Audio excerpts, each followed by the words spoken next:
I won't identify with it. If it is meant for external struggle and therefore struggle for mankind, I am a member.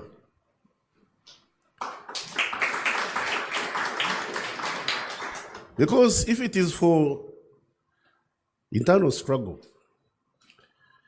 me and the Attorney General should not be here.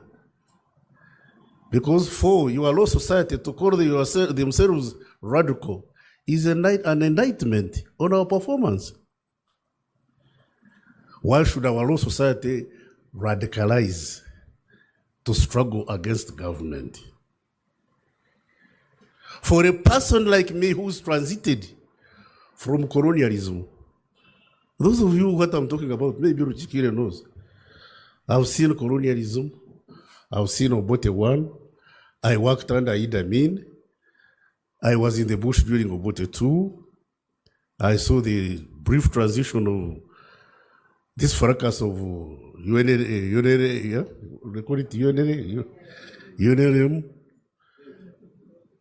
and then the 40 years of NRM. And at the crowning of the 40 years of our tenure, when our past, biological past is fast catching up with us, whether we want or don't, we shall go. My question is, what are we leaving behind? What are you leaving behind when your own law society is talking of radicalizing in order to fight you, and to fight you without your input and guidance? That's a question most of us should ask ourselves. Ladies and gentlemen, apart from Muzair Chikir and a few other young men I was sitting with there, including my friend, this FDC MP,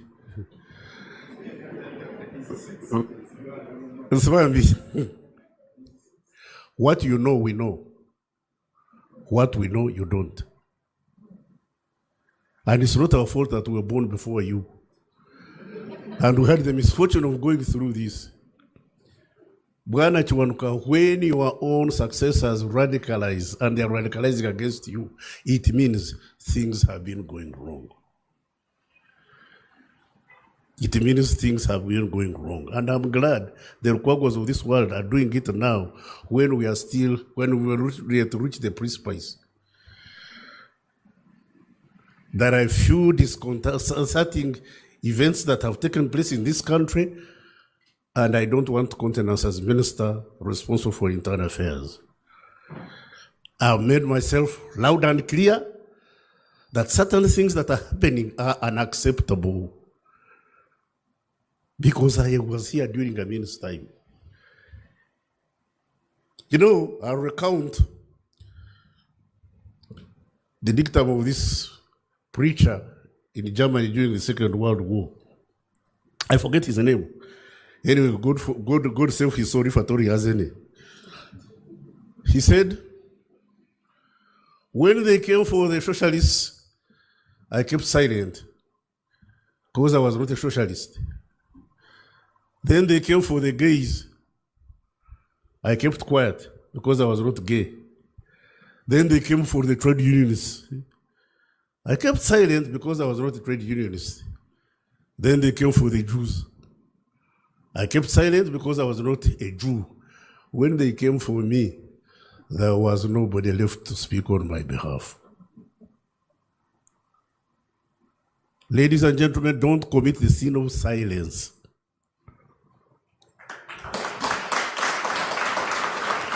And those of us who are in authority must learn to hear. In Kiswahili they say, asiolewa na wazazi, asifundishwa na dunia. If you don't learn from your parents, you'll be taught by the world. Those of us in authority, if we don't know how to exercise authority judiciously and with caution and compassion, we shall be taught by the society we are leading. We lead. Well, some people want to rule. Me, I don't ascribe to that. We lead with the consent of the governed. Sometimes the governed are wrong. When the governed are wrong, it's the duty of the leaders to patiently explain to the governed where they have gone wrong. But more often than not, the governed are right. Those who are governed, when you see them crying, when you see them jumping up and down, don't suppress them. Keep them in order, but feel their pain. Mama Jua has said it properly. She said, for us, we cried. They cried because there was pain they were unable to express. Until the headmistress felt compassion for why these girls were crying and said, what is going on? And I'm sure the situation was improved.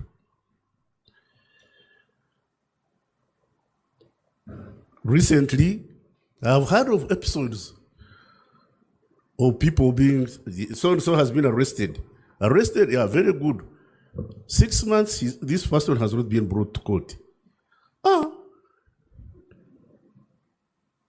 So-and-so has disappeared. Like now, today somebody called me from Mbarara and said a gentleman called Wangomani, Amos Wangomani. A very big cadre, well, these middle cadres who fights from 70 to 39.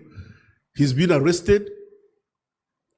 Amos Wangomani from Mbarara, just a simple businessman. He was arrested, he's disappeared for 3 weeks. His family went to court. First time he was not produced. Second time he was not produced. Yesterday they went to court. You know what the authorities told us, including Muzei Chiriwachi Wanuka, vicarious liability. They said, we don't know where the man is. Oh. Wait a minute. When people of my size, height, and weight disappear without trace, that's a problem. How can a man big as I am disappear without trace? Because this fellow called me in the morning and said, if he's been killed, at least give us the body to borrow. Listen, families are now beginning to call on us to give them bodies to borrow. We who fought Idi Amin for the very reason. Excuse me. Bwana Chwanuka, you are crossing the Rubicon. Yes, and those of us who took up arms to fight against this don't think there are others like us in our age with the enthusiasm to fight us. Have it upon your heart that if this goes on, we are going to be fought, and I'm too old, too old to change and too tired to care. You still have 50 years to go. 50 or so? Mm-hmm. Me, at best, God willing, maybe 10 or 15. Maybe 10 or 15. I beg you, when you create all this trouble and you end up messing me up, please, I'm going to dig a grave. Just roll me in and cover. But that should not happen to us.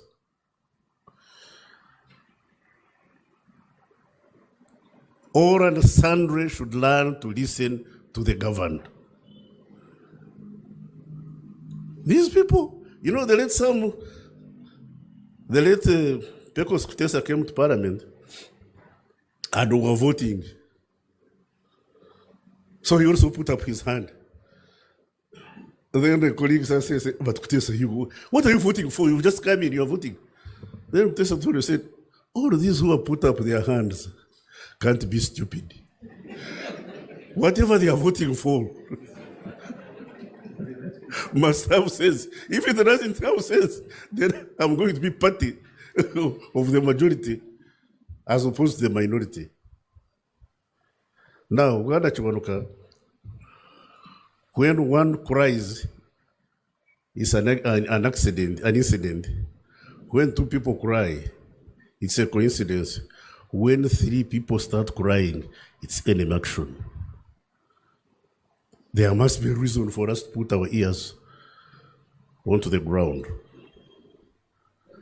and reverse the cause of this. I can see the Lord Mayor clapping. But Lord Mayor, everything you said here is wrong. But you have a right to be wrong. Yes, you may be wrong, but you have a right to be wrong. And it's our duty as the ones in charge to show you are wrong and to put you on the right path. And if you don't get on the right path and you clash with the law, then the law, which is supposed to be blind, will take charge of you. My job is to arrest Chiriowa Chiwanuka, take him to an official hangman. And the official hangman is there, justice intended. You're going to attend. And the hangman will decide whether you hang or you don't. Why should I soil my hands hanging you and taking the blame when there is a hangman paid for it? A man who is hired to hang you and he's paid for doing it. My job is to ensure that you follow the law. In my enthusiasm, I may make mistakes. I could commit errors. That's why we go to the judiciary. That's why we call all these people here land gentlemen. I have 5 of them in my house. I have 5 lawyers, my children. And unfortunately, they follow a lady who is a doctor. Now, when they are having legal arguments, my daughter comes to me and says, Daddy, I think I have here 5 psychiatric patients. I think I have here 5 potential psychiatric patients. I say, why? Say, how can you have 5 opinions and you all claim they are right? One of you has to be right and the other has to be wrong. Let's give it to the lawyers to go to court, argue their case. When we are lucky, we win. When we are unlucky, we lose. And when we lose, we appeal. That's what the craft and art of government means. That's why there is this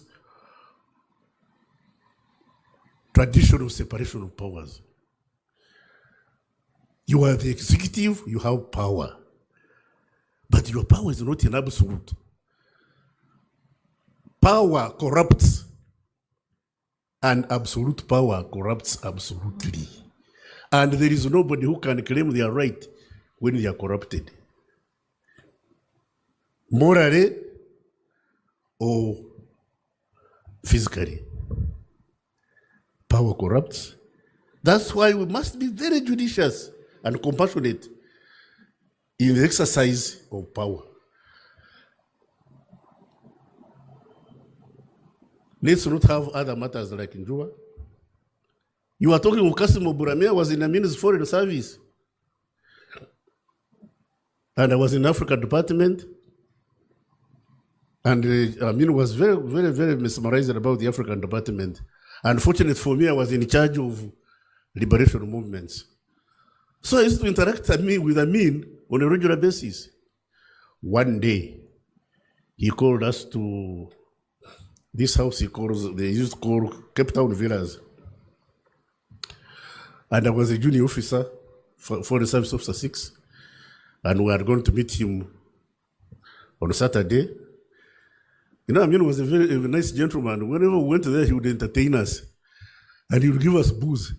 Now, for the service officer, with my pay, whenever they brought beer, the directors would be talking for us, we would be at the back drinking. Ironically, we would start drinking at around 11. By 2, all of us would be speaking together with the president who was drinking juice.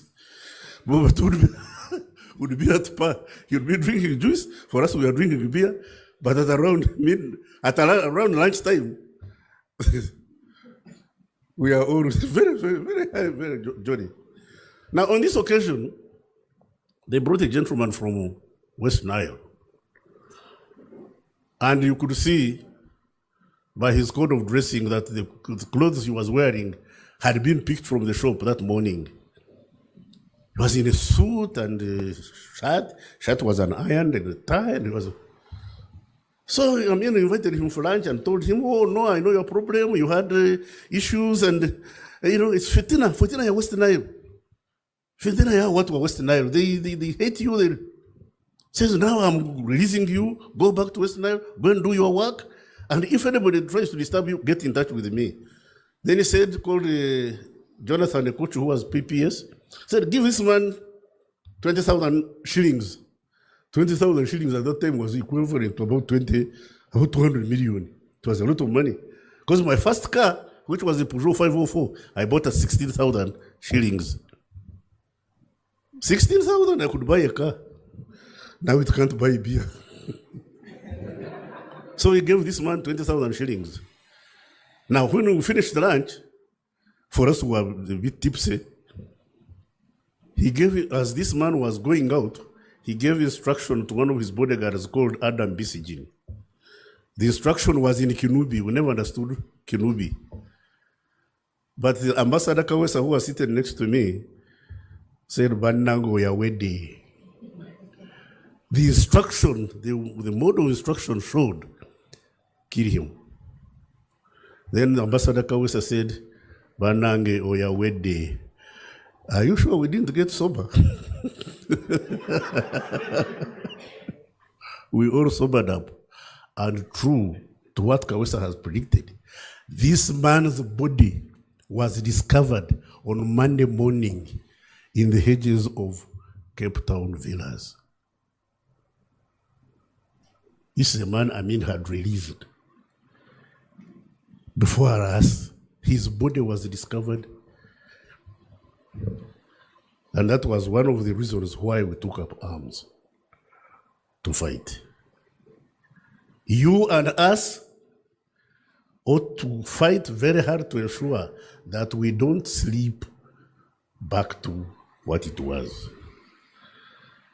Otherwise, that's why I told you that what we know, what you know, we know. What we know, you don't. We could see, ladies and gentlemen, cars don't overturn just like that. They veer off track. They are running straight, veer off track, and then overturn. Immediately you see your truck veering off track. Bring back the steering. Don't fight us. Help us to get back on track. Because, yes, because when we fight in a civil war, there are no winners, there are no losers. We all get bruised. The winners have bruises, the losers have bruises. But when you bruise your brethren, it's your duty to take them to hospital.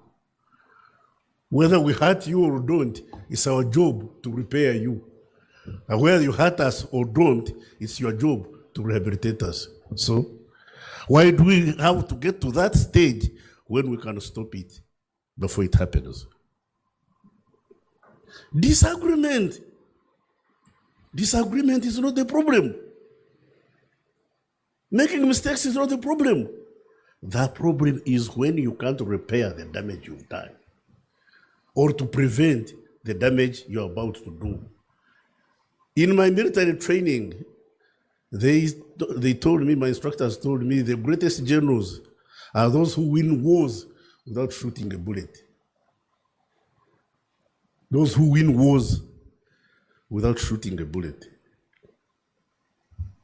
Talk of bullets. You see wars in the world. Have you ever heard of the phenomenon of the military-industrial complex? The phenomenon of military-industrial complex. Weapons are commodities, and they are made in factories. And those commodities have to be consumed. when, when they are not consumed, the factory is closed down and people get unemployed. So how do you consume weapons? How do you consume weapons? You create wars.